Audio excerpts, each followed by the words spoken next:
Hello friends, आप सभी का स्वागत है हमारे चैनल नॉलेज फॉरएवर में।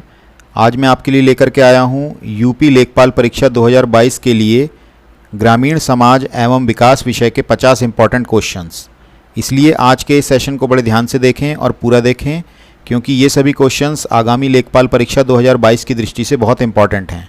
फ्रेंड्स, इस वीडियो की PDF का लिंक और साथ में एक प्लेलिस्ट का लिंक जिसमें ग्रामीण समाज एवं विकास के चारों प्रैक्टिस सेट आपको मिल जाएंगे, वो मैंने डिस्क्रिप्शन बॉक्स में दे दिया है। फ्रेंड्स, मेरा नाम है मोहित कुमार। आइए शुरू करते हैं आज का सेशन।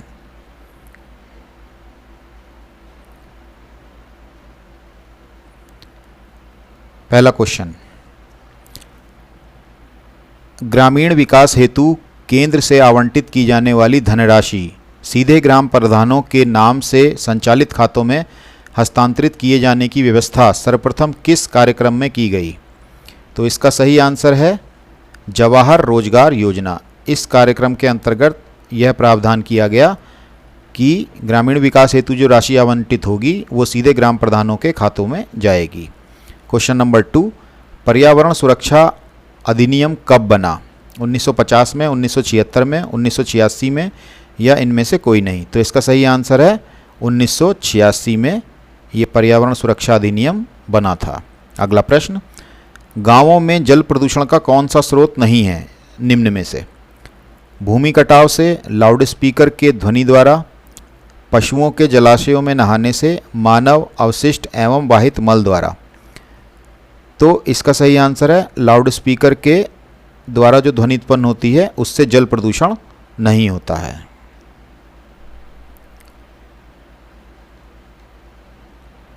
क्वेश्चन नंबर 4, भूमि प्रदूषण निम्न में से किसके द्वारा उत्पन्न होता है? फसलों में रासायनिक दवाओं के अनुचित प्रयोग से, उद्योगों धंधों के ठोस तथा जलीय उपद्रव्यों के भूमि में निकासी से, कूड़ा करकट गंदगी मलमूत्र के अनियंत्रित विसर्जन से या उपयुक्त सभी से। तो ये सभी कारण हैं जिनके कारण भूमि प्रदूषण उत्पन्न होता है। तो हमारा ऑप्शन डी सही है। क्वेश्चन नंबर 5, राष्ट्रीय एकता समिति का गठन कब हुआ? 1967 में, 1977 में, 1987 में या 1997 में? तो इसका सही जवाब है 1967 में राष्ट्रीय एकता समिति का गठन हुआ था। क्वेश्चन नंबर 6, निम्नलिखित में से कौन सा कार्यक्रम भारत में हरित क्रांति कार्यक्रम का आधार बना?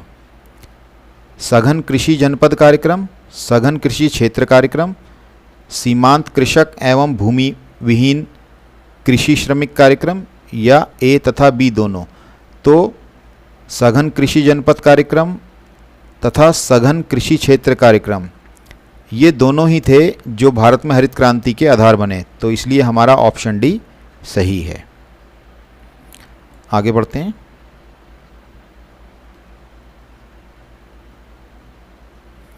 क्वेश्चन नंबर 7, निम्नलिखित में से कौन सा हरित क्रांति का घटक नहीं है?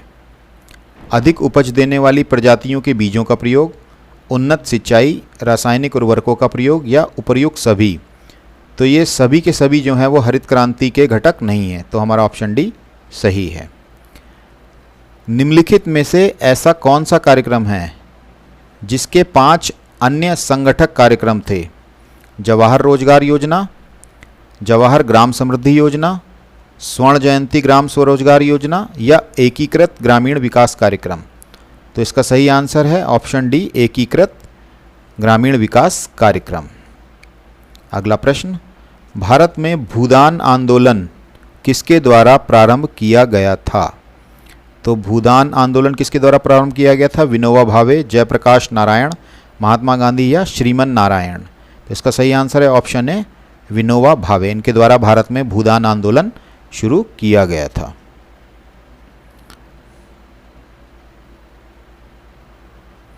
क्वेश्चन नंबर 10, गांवों में रसोई घरों में प्रयुक्त परंपरागत चूल्हे में ईंधन से उत्पन्न ऊष्मा का कितना भाग बेकार चला जाता है? 70%, 10%, 30% या 90%? तो इस ऊष्मा का 70% हिस्सा बेकार चला जाता है। क्वेश्चन नंबर 11, गांवों में वायु की दुर्गंध को समाप्त करने के लिए दिशा जंगल मानव मल त्यागने हेतु क्या करना चाहिए? गांव से दूर जाना चाहिए, गड्ढे में मल त्याग कर उसे ढक देना चाहिए, उपर्युक्त दोनों, या इनमें से कोई नहीं। तो ये दोनों ही उपाय हैं जिसकी हेल्प से गांवों में आने वाली दुर्गंध को समाप्त किया जाता है। तो हमारा ऑप्शन डी, ऑप्शन सी सही है। क्वेश्चन नंबर 12, गांवों के कुएं का पानी मनुष्यों के क्रियाकलापों से ही दूषित होता है, इसे रोकने का क्या उपाय करना चाहिए? कुएं में कभी कभी लाल दवा यानी कि पोटेशियम परमैंगनेट का प्रयोग करना चाहिए, कुएं में गंदी बाल्टी नहीं डालनी चाहिए, गांव के पनघट के चारों तरफ गंदगी नहीं हो, या उपर्युक्त सभी। तो ये सभी के सभी कारक ऐसे हैं जिससे कुएं का पानी साफ रह सकता है। तो हमारा ऑप्शन डी सही है। बढ़ते हैं आगे।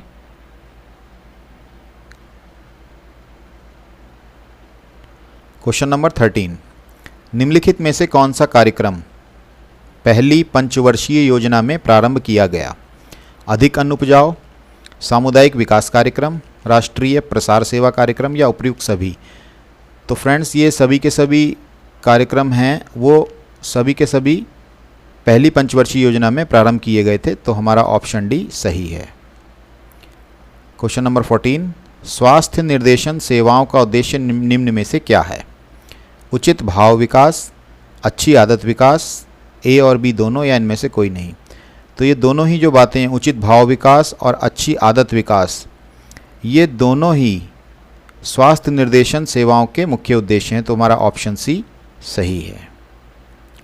अगला प्रश्न, स्वास्थ्य शिक्षा प्रदान करने की विधि निम्न में से कौन सी है? स्वास्थ्य सप्ताह, क्रमबद्धता, ए और बी दोनों, या इनमें से कोई नहीं। तो स्वास्थ्य सप्ताह और क्रमबद्धता ये दोनों स्वास्थ्य शिक्षा प्रदान करने की विधियां हैं। तो हमारा ऑप्शन सी सही है। बढ़ते हैं आगे।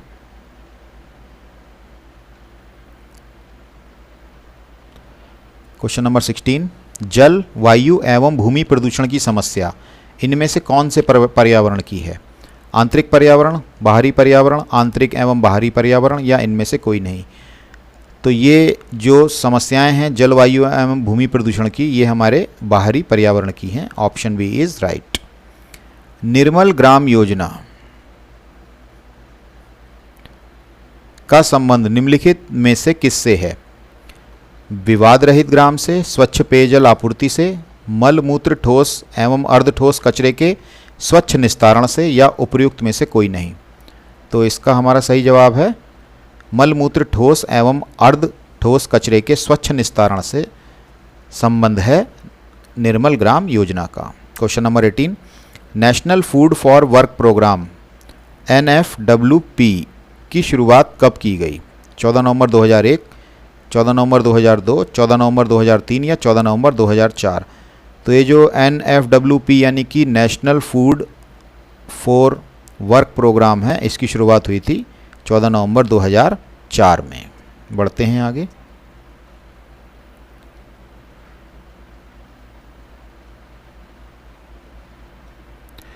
क्वेश्चन नंबर 19, जिला ग्राम में विकास अधिकरण का कार्य निम्न में से कौन सा है?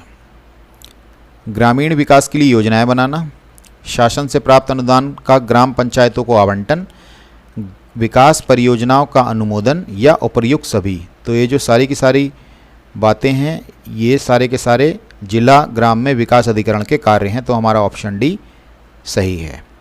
क्वेश्चन नंबर 20, देश में ग्रामीण विकास हेतु प्रधानमंत्री ग्राम सड़क योजना PMGSY ये कब शुरू की गई? मई 1999, मई 1995, दिसंबर 2000, या इनमें से कोई नहीं। तो ये जो हमारी प्रधानमंत्री ग्राम सड़क योजना थी, ये दिसंबर 2000 में शुरू की गई थी। So option C is right. Question number 21, वायु प्रदूषण से मानव को कौन सी बीमारियां पैदा होती हैं? दमा, तपेदिक को TB भी कहते हैं, मलेरिया, या फिर दमा और तपेदिक दोनों। तो वायु प्रदूषण के कारण जो बीमारियां उत्पन्न होती हैं वो हैं दमा और तपेदिक दोनों। तो ऑप्शन डी सही है। नेक्स्ट क्वेश्चन, भारत सरकार द्वारा ग्रामीण क्षेत्रों में पेयजल आपूर्ति में तेजी लाने के लिए राजीव गांधी राष्ट्रीय पेयजल मिशन ये कार्यक्रम कब शुरू किया गया? 1991 में, 1993 में, 1999 में या इनमें से कोई नहीं? तो ये जो राजीव गांधी राष्ट्रीय पेयजल मिशन है ये 1991 में शुरू किया था, ये बात आपको ध्यान रखनी है।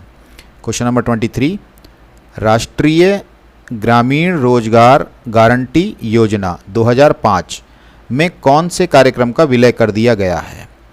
काम के बदले अनाज कार्यक्रम योजना, संपूर्ण ग्रामीण रोजगार योजना, ए व बी दोनों या उपयुक्त में से कोई नहीं?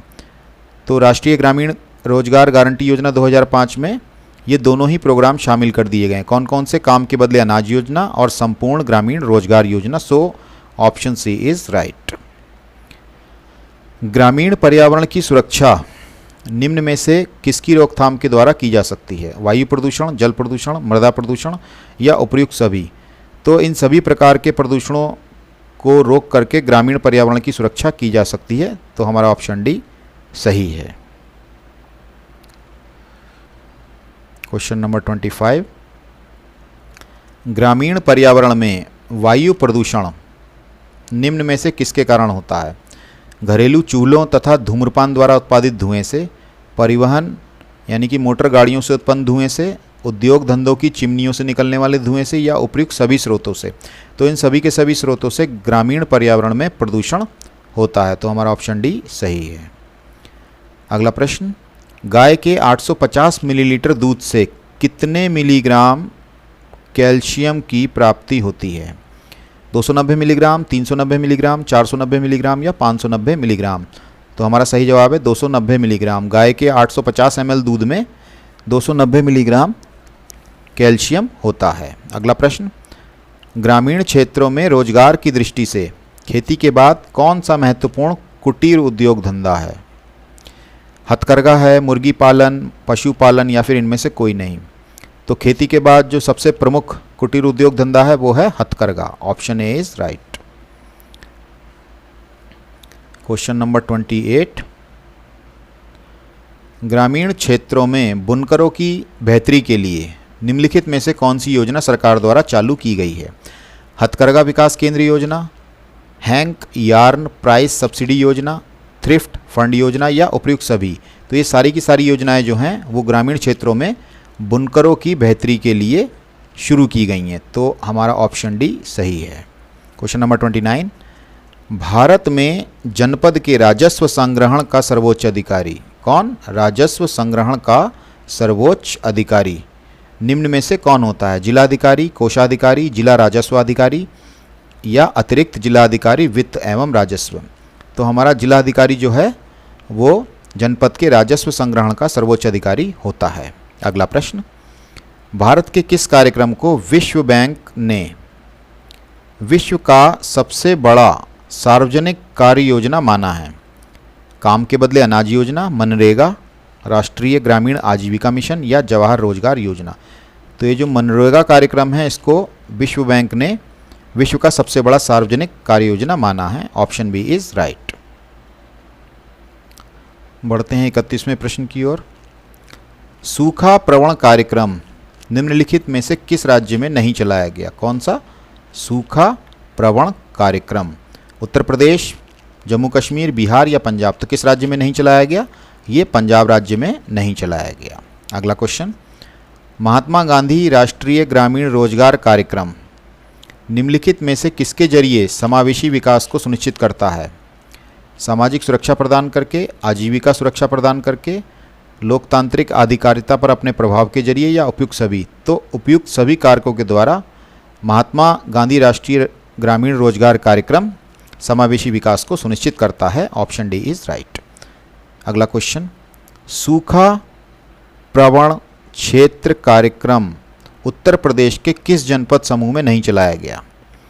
एटा, मैनपुरी, आगरा? ऑप्शन बी मिर्जापुर, सोनभद्र या इलाहाबाद में? ऑप्शन सी झांसी, जालौन या हमीरपुर में? ऑप्शन डी बहराइच, श्रावस्ती या बलरामपुर में? तो हमारे एटा, मैनपुरी और आगरा में ये सूखा प्रवण कार्यक्रम उत्तर प्रदेश के जनपद समूहों में नहीं चलाया गया। Option A is right. Question number 34, योजना आयोग ने निम्नलिखित में से किसे विकासात्मक आयोजन की आधारभूत इकाई माना है?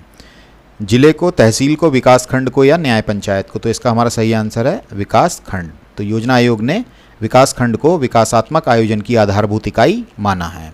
क्वेश्चन नंबर 35, सीमांत कृषक किसे कहा जाता है? सीमांत कृषक जिसके पास 1 हेक्टेयर से कम भूमि हो, या वो किसान जिसके पास 1 हेक्टेयर से अधिक किंतु 2 हेक्टेयर से कम भूमि हो, या वो किसान जिसके पास 2 से 5 हेक्टेयर के बीच में भूमि हो, या फिर वो किसान जिसके पास 5 से 10 हेक्टेयर के बीच भूमि हो। तो सीमांत कृषक जो कहते हैं जिसके पास 1 हेक्टेयर से कम भूमि हो। Option A is right. Question number 36, निम्नलिखित में से कौन सा ग्राम विकास का एक कार्यक्रम नहीं है? सामुदायिक विकास कार्यक्रम, 10 लाख कुआं योजना, इंदिरा आवास योजना या सार्वजनिक वितरण प्रणाली? तो ऑप्शन डी इसका सही है, सार्वजनिक वितरण प्रणाली ग्राम विकास का एक कार्यक्रम नहीं है। 20 सूत्रीय कार्यक्रम, ये बहुत इंपॉर्टेंट है फ्रेंड्स। ये किस प्रधानमंत्री के कार्यकाल में प्रारंभ किया गया? लाल बहादुर शास्त्री, राजीव गांधी, मोरारजी देसाई या इंदिरा गांधी? तो ये जो शुरू किया गया था 20 सूत्रीय कार्यक्रम, ये शुरू किया गया था इंदिरा गांधी के कार्यकाल में। Option D is right. Question number 38, Shrimati Indira Gandhi द्वारा प्रारंभ किए गए 20 सूत्रीय कार्यक्रम में निम्नलिखित में से कौन सा सूत्र शामिल नहीं था? गरीबी हटाओ, लोकतांत्रिक विकेंद्रीकरण, सबके लिए स्वास्थ्य या पर्यावरण संरक्षण? तो इसमें जो हमारा शामिल नहीं था 20 सूत्रीय कार्यक्रम में वो है इन चारों में से ऑप्शन बी, लोकतांत्रिक विकेंद्रीकरण। बाकी तीनों जो हैं ये गरीबी हटाओ, सबके लिए स्वास्थ्य और पर्यावरण संरक्षण, ये 20 सूत्रीय कार्यक्रम में शामिल थे। अगला प्रश्न, चकबंदी का संबंध निम्नलिखित में से किससे है? ऊसर सुधार योजना से, अधिक अन्न उपजाऊ कार्यक्रम से, भूमि सुधार कार्यक्रम से या उपयुक्त में से कोई नहीं? तो चकबंदी का संबंध जो है वो है भूमि सुधार कार्यक्रम से। अगला प्रश्न,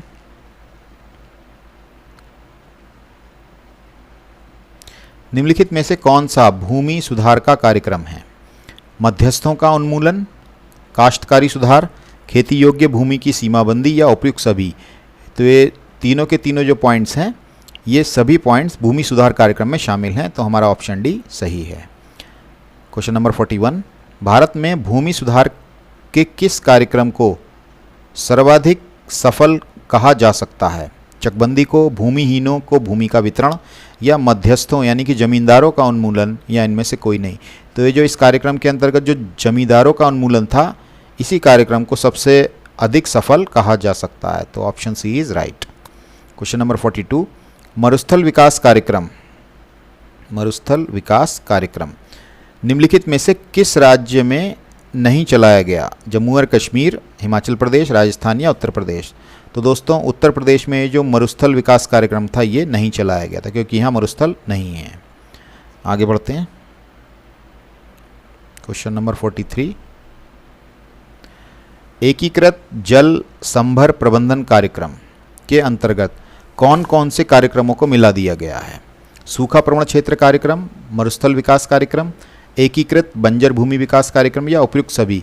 तो ये तीनों के तीनों जो कार्यक्रम हैं इन तीनों को एकीकृत जल संभर प्रबंधन कार्यक्रम के अंतर्गत कार्यक्रमों में मिला दिया गया। तो इसका ऑप्शन डी हमारा सही है।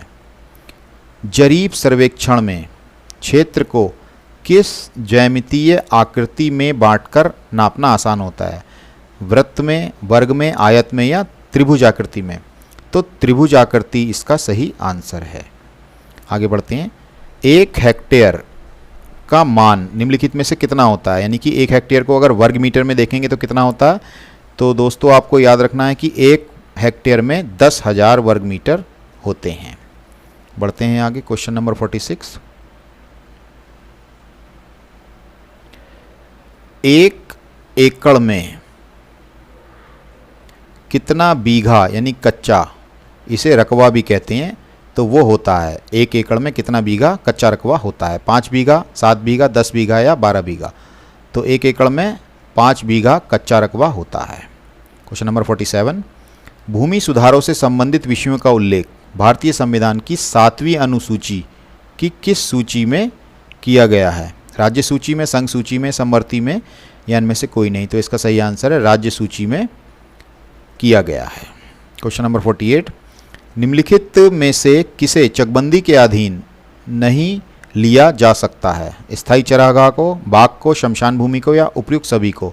तो ये सभी ऐसे हैं जिनको चकबंदी के अधीन नहीं लिया जा सकता है, तो इसका ऑप्शन डी सही है। बढ़ते हैं फ्रेंड्स आज की वीडियो के अंतिम 2 क्वेश्चंस की ओर। भारत में जो संपत्ति का अधिकार है वो कौन सा है? मौलिक अधिकार है, सामाजिक अधिकार है, आर्थिक अधिकार है या विधिक अधिकार है? तो दोस्तों भारत में संपत्ति का अधिकार जो है हमारा विधिक अधिकार है। Option D is right. भूमि सुधार कार्यक्रम को सर्वाधिक जो सफलता मिली थी वो किस राज्य में मिली थी? पश्चिम बंगाल में, उत्तर प्रदेश में, तमिलनाडु में या पंजाब में? तो सर्वाधिक सफलता जो भूमि सुधार कार्यक्रम को मिली थी वो मिली थी पश्चिम बंगाल में। So option A is right. तो फ्रेंड्स इसी के साथ मैं ये वीडियो यहीं समाप्त करता हूँ। अगर वीडियो आपको अच्छी लगी हो, इसमें दिया हुआ कंटेंट आपको पसंद आया हो, आपके लिए कुछ हेल्पफुल हो, तो इस वीडियो को लाइक कीजिएगा, चैनल को सब्सक्राइब कीजिएगा। आप सभी व्यूअर्स का बहुत बहुत धन्यवाद।